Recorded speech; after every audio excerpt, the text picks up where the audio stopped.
Isang matiwasay na araw po sa inyo, Misteri. Isa po ako sa inyong masugid na taga-subaybay na laging nakaabang sa mga bago niyong kwento. Kaya naman naisipan ko ring ibahagi ang isang karanasang hindi ko malilimutan. Tawagin niyo na lamang po ako sa pangalang Rina. Sa ngayon, 28 taong gulang na ako. Pero ang kwentong gusto kong ibahagi ay nangyari noong ako'y 18 anyos pa lamang. Ito yung mga panahong punong-puno ako ng pangarap, pagpapantasya at may matinding paghahangad sa pag-ibig. Bata pa lang ako, mahilig na akong magbasa ng fairy tales, mga kwentong punong-puno ng mahika, makikisig na prinsipe at pagmamahalang may forever. Nang ako'y magdalaga, nahilig naman ako sa pagbabasa ng mga romantikong pocketbook at nobela kung saan ang bawat pahina ay puno ng mga matatamis na pangako, panunuyo at mga gwapong hasyendero. Pero habang lumilipas ang panahon, isang katotohanan ang unti-unting lumilinaw sa akin. Misteri, hindi pang prinsesa ang aking itsura katulad ng mga bida sa kwentong nakakahiligan ko. Ang aking muka ay hindi pang romantic leading lady, kundi bilang halimaw sa horror o di kaya'y sidekick lang sa comedy. Ako'y may pagkahabaang muka. Ang morena kong balat na malakahoy sa gaspang at ang aking mga mata ay medyo bilugan na kapag tumitig ay ginagawang panakot sa bata. Ang kulot kong buhok ay malaalambre sa tigas kahit pa ilang beses akong mag-conditioner at magpaunat. Bagamat may konting hubog ang aking katawan, ay hindi naman ito mapapansin dahil sa laki ng bilbil sa aking tiyan. Mula pa sa pagkabata, madalas na akong biruin tungkol sa aking itsura. Kaya naman nang ako'y lumaki, isa lamang ang naging misyon ko, ang magpaganda. Lahat ng klase ng lotion, sabon at panghilamos ay sinubukan ko. Bumili ako ng kung ano-anong pampaputi, pampakinis at pampapayat sa pag-asang balang araw makakamit ko rin ang pangarap kong kagandahan. Madalas akong tumitig sa salamin, umaasang may malaking pagbabago. Pero bigo ako na tila naghihintay sa imposibleng milagro. Siyempre, lahat ng ito ay para sa mga lalaking hinahangaan ko. Simula pa lang kasi nung grade 1 ako, Misteri, hindi na ako nawala ng crush. At lahat sila ay mga gwapo. Malabo man napapansin nila ako. Pero ewan ko ba, hindi ako kailanman nawala ng pag-asang makakabingwit rin ako ng kahit isa sa kanila. Ngunit bukod sa aking itsura, may isa pa akong lihim. Isang madilim na katotohanang hindi ko basta maipagtapat.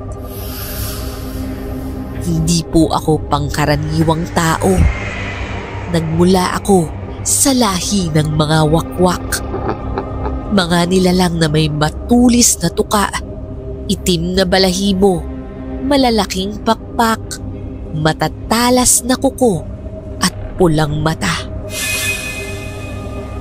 Sa loob ng maraming henerasyon, tahimik na namuhay ang aming angkan. Nagkukubli sa likod ng isang babuyan at manukan. Hindi lang kabuhayan, kundi panakip sa aming tunay na pagkatao. Sa dulo ng aming lupain, may isang abandonadong bahay na walang bintana o pinto. Ngunit sa ilalim nito, may lihim na lagusan, natatakpan ng peking talahib, ang sangtuaryo ng mga wakwak kung saan sila nag-iibang anyo at kumakain ng hayop. Matagal na naming tinalikuran ng pagkain ng tao, Misteri. Kaya humina ang aming lahi. Pero nanatili ang pagnanasa sa lamang loob. Kaya isang pagkakamali lang, maaaring magising muli ang aming pagkahalimaw. 3 ang naging anak ng aking lolo at lola. Si Nanay, Tita Betty at Tita Nancy. Si Nanay na panganay sa 3 magkakapatid ang tagapangalaga ng mutya. At ang susunod naman na tagapagmana nito ay si Ate Lisa.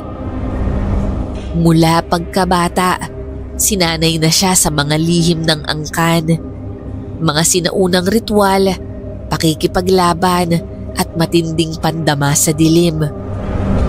Mabigat ang kanyang responsibilidad, kaya dumaan siya sa mahigpit na pagsasanay. Sa lahat ng ito, si Nanay ang gabay niya. Palaging sinasabi, darating ang tamang oras para sa pagsasali ng mutya at kailanman hindi ito dapat madaliin. Pero isang hindi inaasahang pangyayari ang gumimbal sa amin. Inatake sa puso si Nanay. Nasa eskwelahan ako nang dumating si Tatay. Baka sa mukha niya ang matinding pag-aalala. Agad niya akong sinundo papunta sa ospital. Sa pagmamadali, tinawagan din nila si Ate na nasa Maynila para magkolehiyo. Pagdating namin, sinalubong kami ni Tita Nancy at Tita Betty. Halatang balisa. Hindi raw maganda ang lagay ni Nanay, kaya kailangan naming maging matatag. Napansin kong panay ang tingin nila sa kanilang mga telepono. Nakausap na ba ninyo si Ate? Tanong ko. Umiling sila. Hindi nila makontakt si Ate. Misteri. Biglang lumala ang kalagayan ni Nanay. Hirap na siyang huminga. Tumawag kami ng doktor habang tahimik na nagbubulungan ang mga tita ko. Maya-maya pa, lumapit ang doktor. Seryoso ang muka. Kritikal na raw si Nanay. Pinayuhan kaming ilipat siya sa Maynila. Pero napakadelikado ng biyahe. Baka hindi rin daw niya kayanin. Nagkatinginan sina Nanay at ang aking mga tita. Isang mabigat na desisyon ang kailangang gawin. Sa kabila ng panghihina, biglang nagsalita si Nanay. Mahina, ngunit malinaw niyang tinawag si Ate. Sinabi naman ni Tatay na paparating na ito. Pero umiling si Nanay. Baka raw hindi na niya maabutan. Kailangan na daw maisalin ang mutya. Tahimik na nagkatinginan sina Tita Nancy at Tita Betty. Alam nilang hindi ito maaaring ipagliban. Sa sandaling yun, isang matinding ideya ang pumasok sa isip ko. Nay, sa akin mo na isalin ang mutya. Kung hindi na niya kayang hintayin si Ate, ako na lang ang aako ng sumpa. Ang totoo niyan, Misteri, matagal ko nang pinangarap ito. Kahit alam ko ang bigat na nakaakibat na pasanin. Ayon kasi kay nanay, ang nagmamana ng mutya ay bibiyayaan ng di pangkaraniwang ganda. Isang anyong kaakit-akit upang makahikayat ng biktima. Tulad ni nanay na sa kabila ng edad ay nananatiling napakaganda. Kapag magkasama nga kami, madalas akong mapagkamalang katulong dahil sa agwat ng aming itsura. Samantalang si ate, pinagpala na siya, likas na siyang maganda. Pero alam mo ang pinakamasakit, Misteri, kahit hindi ako ang may hawak ng mutya, ako ang mukhang wakwak. Kung may higit mang nangangailangan ito, walang iba kundi ako.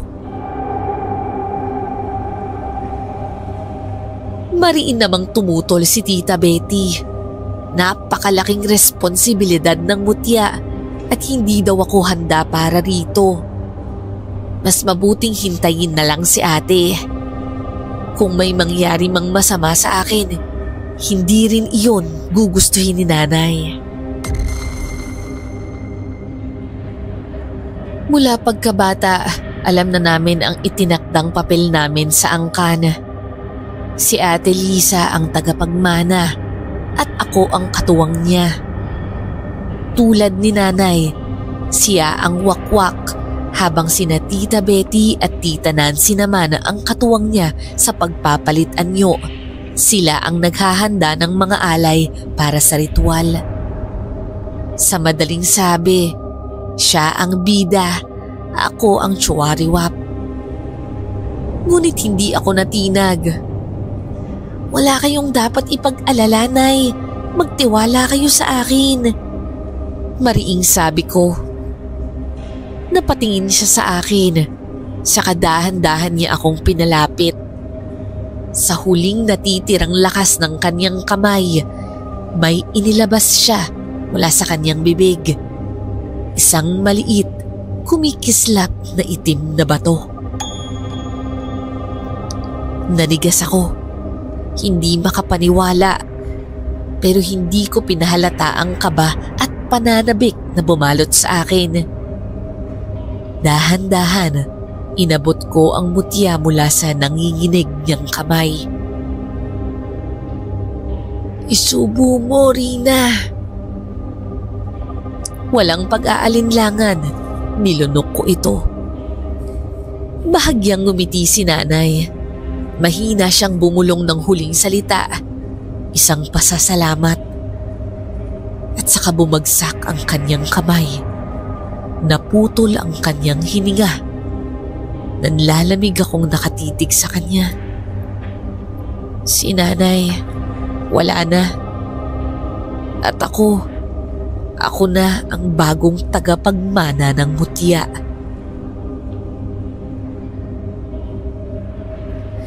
Pagkalipas ng ilang araw, dumating si Ate Lisa.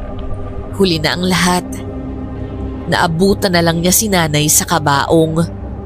Napasubsob siya, humahagulgol, baka sa mukha niya ang pagsisisi. Habang naghuhugas ako ng pinggan, naramdaman kong may matalim na titig. Napalingon ako. Si Ate Lisa pala yun. Galit na galit siyang lumapit. Hinila ako sa kwarto. Masaya ka na? Nakuha mo ng gusto mo? Anong sinasabi mo, ate? Alam kong matagal mo na akong kinaiinggitan, Rina. Akala mo laro lang to? Alam mo kung gaano kahirap ang pinagdaanan ko. Tapos sasayangin mo lang lahat dahil sa mababaw mong dahilan? Nadigas ang katawan ko sa galit. Hindi ko na napigilan ang sarili kong sumagot. At ano pa ba ang problema mo, ate? Niligtas na kita sa sumpa. Isa pa, maganda ka na. Hindi mo na kailangan ng mutya. Huminga ako ng malalim. Pinilit pakalmahin ang sarili ko. Tapos na ate! Nasa akin na ang mutya! Imbis na mag-away, hindi ba mas mabuting magtulungan na lang tayo? Kailangan nating tuparin ang pangako ng ating pamilya. Ang mapanatili ang mutya nang hindi nakakasakit ng tao. Natahimik siya pero bakas pa rin ang galit sa mata. Ilang saglit siyang hindi gumalaw. Tapos biglang lumabas ng kwarto, hindi lumingon. Naiwan akong nakatingin sa bintana. Kaya ko ba talaga itong pinasok ko? Saglit kong nakalimutan ang problema ko nang mahagip ng mata ko ang isang binatang may dalang malalaking maleta. Sa tansya ko, nasa edad 20, baka kaedad ni Ate Lisa. Misteri, matangkad siya, matipuno at may pagkamoreno ang balat na tila hinalika ng araw. Pero ang pinakakaagaw-agaw pansin ay ang kaniyang muka. Matangos ang ilong, malamlam ang matang tila nangaakit at matikas ang panga na lalong nagdagdag sa kaniyang apil. Bahagyang kulot ang maitim niyang buhok na siyang bagay sa kaniyang makisig na katawan. Habang naglalakad siya, tila bumagal ang mundo. Parang eksena sa pelikula. Hindi ko alam kung gaano katagal akong nakatitig at nahimasmasan lang ako nang mapansing nakatingin din siya sa akin. Para akong nawala ng hangin at ang puso ko'y parang granada sa lakas ng kabog. Alam kong walang mali siya ang tingin niya, pero hindi ko na inisip yun. Pakiramdam ko, parang lumulutang ako sa ulap. Maya-maya, napansin ko ang iba pang taong nakasunod sa kanya. Mga bagong lipat. Saan kaya sila titira? Ano kayang pangalan niya? Sari-saring tanong ang pumasok sa isip ko. Pero misteri, isa lang ang sigurado ko. May bago na naman akong crush. Makalipas ang ilang araw, sinimulan na namin nila tita ang paghahanda. Naghanda sila ng kakataying manok at baboy at tubig mula sa ilog lang ang pwede kong inumin. Sa loob ng 7 araw, dugo ng hayop at tubig ilog lamang ang laman ng tiyan ko. Habang natutulog ako sa sangtuaryo upang patalasin ang pandama.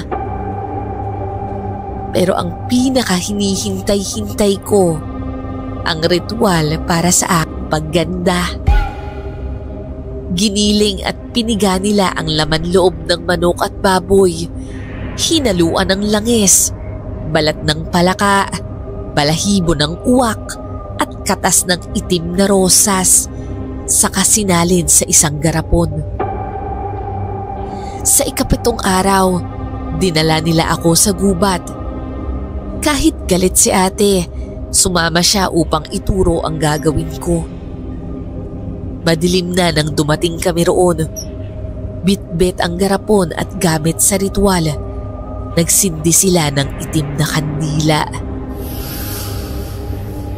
Magsisimula na tayo. Tita, ang garapon. Utos ni ate. Sa aming 4, siya lang ang kabisado ang ritual. Mga itinuro mismo ni nanay. Lumago ka ng 7 beses at ipahid ang natitira sa buong katawan mo. Napasinghap ako.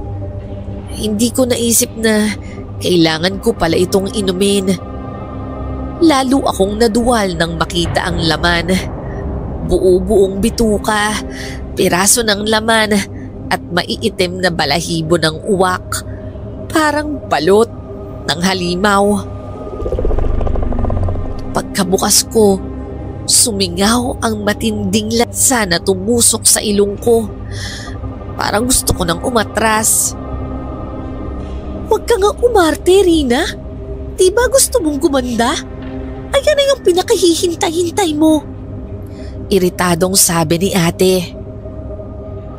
Misteri, sanay naman akong uminom ng diet shakes at mapapait na gamot na pampaganda. Pero walang nakapaghanda sa akin dito. Naisip ko na lang, saan ko ba mas gustong masuka? Sa iniinom ko o sa mukha ko? Kaya't isang malalim na hininga at tinungga ko ang malapot na likido. Pilit kong nilulon habang gumagapang ito pababa sa sikmura ko na parang ahas. Nang matapos, sinimulan kong ipahid ito sa muka, leeg at braso ko. Nagkunwaring nagpapahid ako ng mamahaling lotion. Kahit pakiramdam ko'y nagpapahid ako ng malapot na laway. Ang hirap maging pangit, sabi ko sa sarili ko. Pero tiis ganda lang. Maya-maya, lumakas ang hangin. Tahimik ang paligid, parang huminto ang mundo. Biglang lumiyab ang kandila, halos abot braso ang apoy. Kasabay nito, humuni ang uwak, tumahol ang mga asong gubat. Umilit ang sikmura ko, parang may gumagalaw sa ilalim ng aking balat. Narinig kong may bumubulong sa hangin, pero hindi ko maintindihan. Nahilo ako, pero bago pa ako mapasigaw, nawala na ang sakit. Pagdilat ko, lumiwanag ang paningin ko. Tila nag-iba ang kulay ng paligid at ramdam ko ang tibok ng puso ng lahat ng tao sa bayan. Tahimik sina ate at mga tita, nakatitig sa akin, bahagyang nakangiti. Gumana ang ritual. Kinabukasan, pagbukas ng mata ko, agad akong tumakbo sa salamin. Misteri, napanganga ako. Mas makinis ang balat ko. Malarosas ang aking mga pisngi at umaliwalas ang aura ko. Ang bilis ng epekto ng ritual. Araw-araw, lalo akong nagbabago. Gumaganda ang korte ng mukha ko. Humahaba ang pilik mata at tumatangos ang ilong. Paliit ng paliit ang bilbil ko. Lumilitaw ang kurba ng katawan ko. Ang dating tuyo at magaspang kong buhok, ngayon ay mahaba, malasutla at kumikinang sa sikat ng araw. Makalipas lang ang 2 linggo, marami na ang nakakapansin ng glow up ko. Hindi lang mga kaibigan, kundi pati ang mga dating hinahangaan ko na iniisnab lang ako noon. Ngayon, ako na ang sinusundan, hinahabol at pinagkakaguluhan. Pero kasabay ng aking pagganda ay isang hindi ko inaasahang pagsubok. Tuwing may lalapit sa akin, nakakaramdam ako ng matinding uhaw. Dati, kinikilig ako kapag nakita ko sila. Pero ngayon, hindi nakilig ang dahilan ng panginginig ko. Mas naaamoy ko ang dugong pumipintig sa kanilang ugat na parang inaakit ako. Noon, pangarap kong mapansin nila ako. Ngayon naman, gusto kong lumayo bago ako tuluyang matangay ng tukso. Hindi ko na alam kung paano makikitungo ng normal sa kanila. Gusto kong humingi ng payo kay Ate Lisa, pero alam kong hindi pa humuhupa ang galit niya sa akin. Baka masermonan lang ako. Ang mga tiyahin ko naman, bagamat bahagi ng aming angkan, ay hindi ganun kalalim ang kaalaman tungkol sa pagiging wakwak. Sanay lang silang mag-asikaso, hindi mag-usisa. Sa panahong ito, lalo kong hinahanap si nanay. Siya lang ang tunay na nakakaintindi sa akin. Si tatay, alam niya ang sikreto namin, pero bilang normal na tao, hindi niya mauunawaan ang pinagdaraanan ko. Wala akong ibang mapagsabihan. Wala akong magawa kundi sarilinin ang lahat. Papunta ako sa ilog nang makasalubong ko ang bago kong crush. May dala siyang 2 timba at agad kong napansin ang braso niyang halos pumutok sa manggas ng t-shirt. Grabe, parang lumaki lalo ang muscles niya mula kahapon. Pilit kong ibinaling ang tingin, pero bago ako makalayo, nagsalita siya. Miss, mag-iigib ka rin ba? Gusto mo tulungan kita?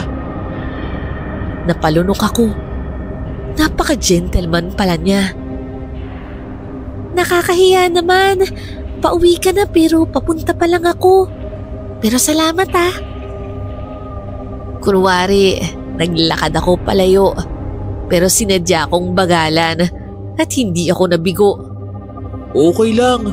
Halika, samahan na kita. Mystery, halos mabingi ako sa sigaw ng utak kong tumitili. Sigurado ka? Salamat ah. Sagot kong mahinhin. Pero sa loob-loob ko, saan kaya hahantong ang kilig na to? Habang naglalakad, tinanong niya ang pangalan ko. Mahinhin akong sumagot.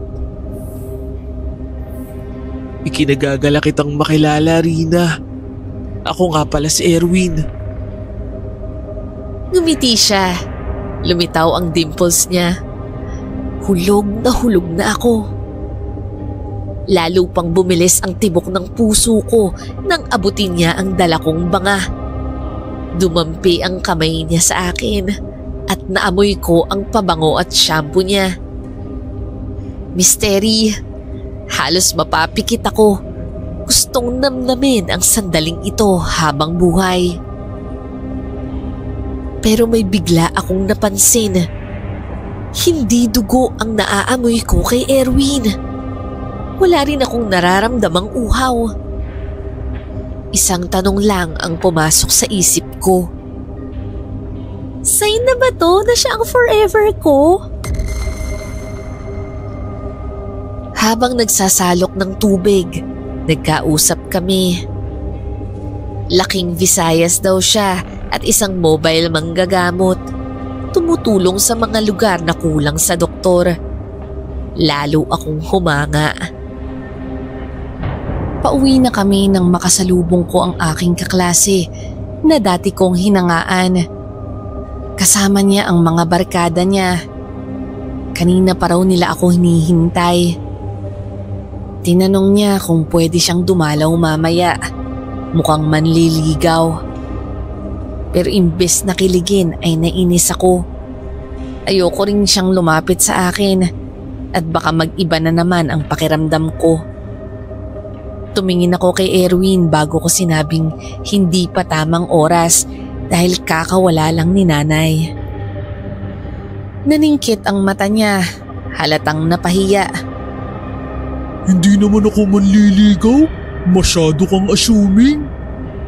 Banat nito. Kung hindi lang daw ako gumanda, ni hindi niya ako papansinin. Dapat pangaraw magpasalamat ako at gusto niyang makipagkaibigan sa akin. Hiyang-hiya ako. Lalo pa at narinig lahat yon ni Erwin. Agad akong nagmamadaling pumasok. Sa gilid ng mata ko, nakita kong nakadungaw si ate sa aming bintana. Pagpasok ko pa lang, agad akong sinita ni Ate Lisa. Pihikan ka na porke gumanda ka? Ultimo pinakagwapo sa klase mo? Tinanggihan mo pa? Hindi naman sa ganun, ate. Nagluluksa pa ako kay nanay. At saka ano? Dahil may bago ka ng kinahuhumalingan? Si Erwin ba? Nagulat ako. Kilala niya si Erwin? Akala ko hindi pa sila nagkakausap. Totoo man ang hinala niya, pero hindi talaga yun ang dahilan ko. Hindi ko matanggap ang kaklase ko bilang bisita dahil natatakam ako sa kanya. Nagsisisi tuloy ako kung bakit masyado kong hinasa ang pang-amoy ko. Sa huli, napagpasyahan kong sabihin na kay ate ang totoo. Ate, nakakaramdam kasi ako ng matinding gutom kapag naaamoy ko ang dugo niya. Yan na nga ba ang sinasabi ko? Taon ang gugugulin mo bago mo makontrol ang gutom, Rina. Pumunta siya sa kanyang kwarto at pagbalik niya ay may inilabas siyang isang maliit na tela mula sa bulsa ng kanyang duster. Binuksan niya ito at tumambad sa akin ang isang piraso ng tuyo at pinulubos na dahon. May halong buto at parang pulang buhangin. Inumin mo to tuwing gabi. Gawa to ni nanay. Makakatulong yan para humupa ang uhaw mo. Salamat, ate. Matapos matanggap yun, tumungo na rin ako sa aking kwarto upang magpahinga. Kinaumagahan, isang katok ang gumising sa akin. May bisita. Lumapit ako sa bintana at napangiti nang makita kung sino. Si Erwin. Tumalo ng puso ko. Nandito siya para sa akin. Agad kong inayos ang buhok ko. Hinaplos ang pisngi kong makinis at siniguradong maaliwalas ang mukha ko bago lumabas. Pero pagdating ko sa pintuan, bumagsak ang mundo ko sa narinig ko. Nandito po ako para formal na humingi ng pahintulot. Gusto ko pong ligawan si Lisa.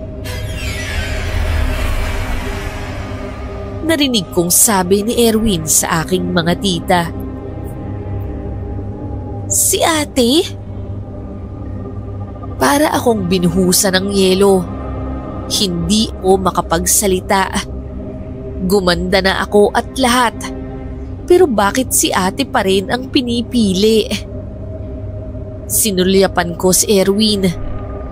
Paano niya nagawang paasahin ako?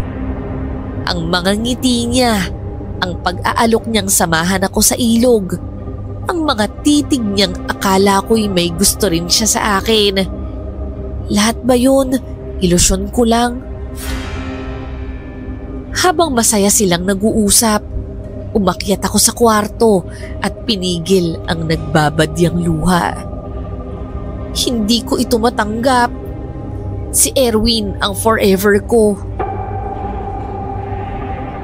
Kinagabihan, nang malaman kong nagyaya si Erwin kay ate sa isang hapunan malapit sa Kakahuyan, agad akong nagdesisyong sundan sila. Hindi ako papayag na maagaw ni ate ang Prince Charming ko. Mula sa anino ng gabi, tahimik kong pinagmamasdan ang bawat kilos ng dalawa. Mystery. Napaka-sweet nila sa isa't isa na siya namang nagpakulo ng dugo ko. Pero habang papalapit sila sa madilim na bahagi ng gubat, ay biglang huminto si Erwin. Bahagya siyang yumuko, parang may iniinda. Nanginginig ang kaniyang kamay. Bumagal ang paghinga.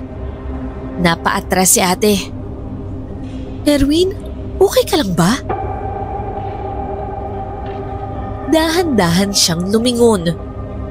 Sa ilalim ng anino ng buwan, may kung anong gumalaw sa kanyang balat. tila may nabubuhay sa ilalim nito. Lumitaw ang maiitim na ugat sa kanyang leeg. Gumagapang paakyat sa kanyang muka. Sumambulat mula sa kanyang likod ang isang pares ng malalaking pakpak. Itim, parang usok. Ang kanyang labi ay lumapad. Humahaba ang sulok ng bibig. Bumungad ang matutulis na pangil. At ang kanyang mga mata misteri. Wala na ang maamong titig. Ang natira na lang ay pulang liwanag. Nag-aapoy sa bangis. Si Erwin, isang wakwak. Napasinghap ako. Napatakbo pa palapit sa kanila. Hindi niya pwedeng saktan si ate. Lumundag ako mula sa likod ng puno ng walang pag-aalinlangan. Layuan mo ang kapatid ko! Napatingin si Erwin at sa halip na magulat, ngumiti siya. Isang ngiting puno ng panunuya. Ikaw pala, Rina. Sakto, may panghimagas na ako. Nagalit ako. Mas matindi kaysa sa anumang galit na naramdaman ko noon. Ramdam ko ang init na bumalot sa katawan ko, ang pagbilis ng tibok ng puso ko, ang unti-unting paghaba ng aking mga kuko, ang pagkakapal ng balahibo sa aking mga braso. Sa isang iglap, nagbago ako. Ang dilim ng gubat ay biglang luminaw. Nakikita ko ang lahat. Naririnig ko ang pintig ng puso ng bawat nilalang sa paligid. Ang katawan ko'y mas magaan, mas malakas. Ang mga mata ko'y kumislap, kulay gintong nagliliyab sa galit. Si Erwin, bagamat nagulat, ay mabilis na sumugod at sinalubong ko naman siya ng buong lakas. Nagbanggaan kami sa ere. Mga kuko'y nagkikiskisan. Bawat atake ay sagad sa laman. Lumipad siya sa itaas at umatake mula sa likod. Pero nasalag ko at bumaon ang kuko ko sa kanyang balikat. Napasigaw siya ngunit hindi umatras. Bagkus, hinawakan niya ang braso ko at inihagis ako pababa. Bumulusok ako sa lupa at namaluktot sa sakit. Bumaba si Erwin at naglakad papunta sa akin. Nagulat ako nang nakita kong papalapit si ate. Mabilis niyang inilabas ang isang maliit na supot ng itim na asin.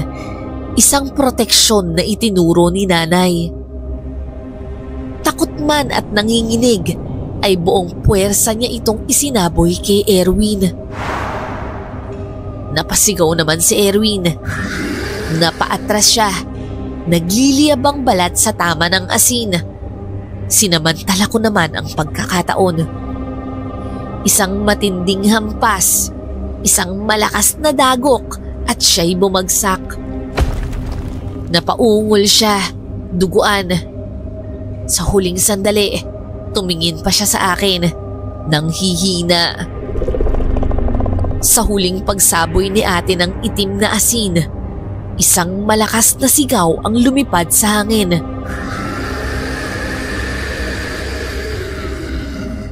Sa isang iglap, natunaw si Erwin. Nawala sa dilim ng gabi. "Yan ang bagay sa'yo! Paasa ka!" Sigaw ko.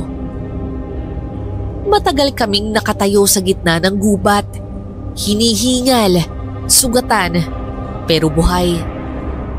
Tumingin si ate sa akin at sa unang pagkakataon, hindi ko nakita ang galit sa kanyang mga mata. Ang nakita ko lang ay isang kapatid. "Salamat, Rina." Tahimik akong tumango. Pilit nilulunok ang lungkot sa loob ko. Panalo kami. Pero sa loob-loob ko, may bumubulong. Prinsipe na, naging wakwak pa. Lumipas ang ilang taon at sa wakas, tinanggap na ni Ate Lisa na ako na talaga ang tagapagmana ng mutya. Hindi na kami magkaaway. Bagkus ay mas naging malapit kami sa isa't isa. Nanatili kami sa aming baryo, tahimik na namumuhay habang pinapanatili ang aming lihim. Si ate ay isang doktor, ginagamit ang kaalaman para makatulong sa iba. Habang ako naman ay patuloy na nagpapanggap na ordinaryong babae. Sa ngayon, may sarili na rin akong pamilya. Hindi gwapo ang napangasawa ko, Misteri. Pero mabait siya. At higit sa lahat, tinanggap niya ang tunay kong pagkatao.